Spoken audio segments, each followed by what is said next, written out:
Hey, I'm Randy, and I'm the Cheap Audio Man. Here at the Cheap Audio Man, we don't feel like audio equipment should cost as much as putting braces on all your kids so they have straight teeth. I feel like we've done this one before. I'm just going to go with it. And this doesn't. What is it? It's a topping MX3 DAC amp and headphone amp. So grab a cup of coffee, sit down, and let's talk about the topping MX3.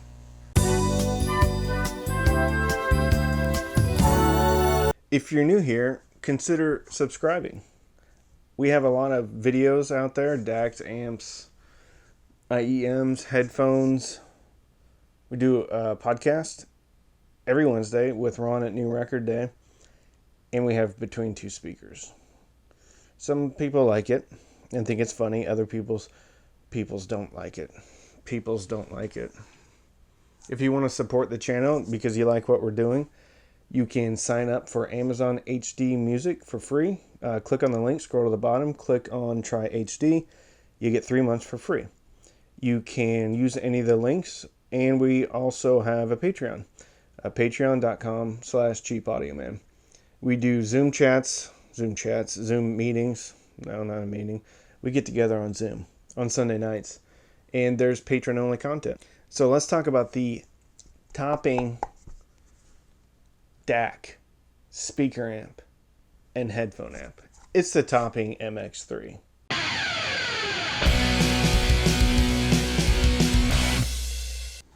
So I had to reshoot this or re-record it because it didn't occur to me that holding an operating piece of electronics may cause feedback on my microphone. So it was basically unlistenable because it was and then every time I did move my hand, okay? So we're going to talk about this, and then I'm going to show you some cool pictures, and maybe you'll get a good idea of what I'm talking about. So let's talk about inputs. First and foremost, Bluetooth 5.0. Just put it into Bluetooth, hook it up to your phone. If you want to hook something else, delete it from your phone off of the settings, and then you can hook something else up to it. All right, got full-size USB in.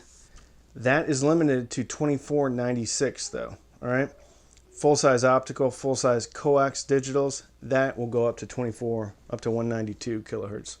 All right, has an RCA input for any of your analog devices, and then it has a subwoofer out, full-sized summed subwoofer out. Very good, very cool. All right, on the front you got some clicky clicks, volume control. All right, push it on, push it off. The remote, really awesome. Volume up, volume down, obviously. And then it's got treble and bass controls right at your fingertips. Turn it on, pop up, pop down if it's too bright or whatever. Same thing on the bass. Probably hear my kids outside playing around because I have kids and they play in the other room, which is kind of cool. All right, it's got a headphone jack on the front, rated at 257 milliwatts into 32 ohms. Doesn't sound like a ton. It works though. I tried it with the Drop HD 6XX Sennheiser. Okay, works just fine. Didn't get super loud. Okay, but I mean, for what you're getting here, it's pretty incredible, right? It's rated at 38 watts into 8 ohms and 40 watts into 4 ohms. I know that doesn't sound like a lot. I'd argue it's plenty, and I used it with hard to drive speakers, and it worked great. You can also use that 3.5 millimeter headphone jack and use this as a preamp, okay? So if you have a receiver that doesn't have a DAC in it, which you probably don't, if you have something that you want to use the DAC in this because it's better, you can run 3.5 to RCA out and RCA that right into a receiver or an integrated amp or something like that. Also, if you don't have Bluetooth or something like that, then you can use this as a preamp as well. You can also put this on a straight power amp and then just control the volume through here. If you're going to hook it up to something that has another volume control, like a receiver or an integrated amp, What I would do is set this probably about 75% of the volume span, and then control volume from actually your integrated amp. Because I will say that sometimes these DACs that have volume controls can start clipping. That clipping usually happens around, I don't know, the 85 to 90% of the volume span. So just to be safe, maybe 75%. Your integrated or your receiver probably has plenty of juice to amplify it cleanly. All right. So my thoughts on this product is it is incredible. At $140, you're getting a very good sounding DAC going into a very good sounding amp that has a full-size subwoofer out, 3 digital inputs, and analog input. What else do you need? It sounds great already. Some people may think the power ratings aren't enough. I tested the Emotiva T0s. It's an 87 dB 4 ohm speaker, and it did great with them. Actually, this has become one of my test amps. One of the reasons is because, number one, it sounds great. The second reason is because I can do this. All right? I can't do that with the Emotiva TA100 and A300. I would crush myself.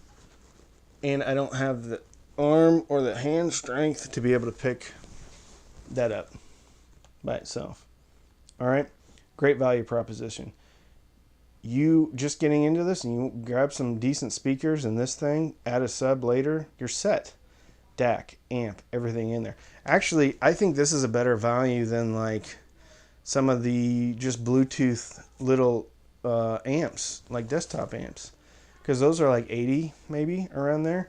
So for an extra 130 minus 80 is $50. So for an extra $50, you're getting a you're getting a DAC, you're getting a remote, you're getting a dedicated sub out, you're getting Bluetooth. It's $140. It sounds awesome. Competition out there is like the SMSL AD18 or the SMSL M300. The AD18 is it's great sounding. It has a lot of functionality, similar functionality. I prefer the topping simply because, and it's not a sound issue, it's a connection issue and an output issue. All the digitals on this thing, digital inputs, are full size. The sub out is full size. And it's not because there's anything wrong with the SMSL, it's because I lose stuff because I'm not organized. And I always have like a full-size optical laying around, full-size RCAs, or a coax cable that I can hook a subwoofer up with. So for me, it's just more convenient, and it looks really good. All right. So if you're new here, check out some of my other videos. They're a lot of fun. Consider subscribing. We're pretty reasonable here. I want to talk about every single piece of equipment that's reasonable. Under $500-600, maybe under $700 if it's really awesome. I want to review it. Okay. I want to hear it. I want to talk about it. All right. So that's what we do here at the Cheap Audio Man. All right. So have a great day. Listen to some music. Don't binge watch Netflix. Binge listen and fill your soul with happiness.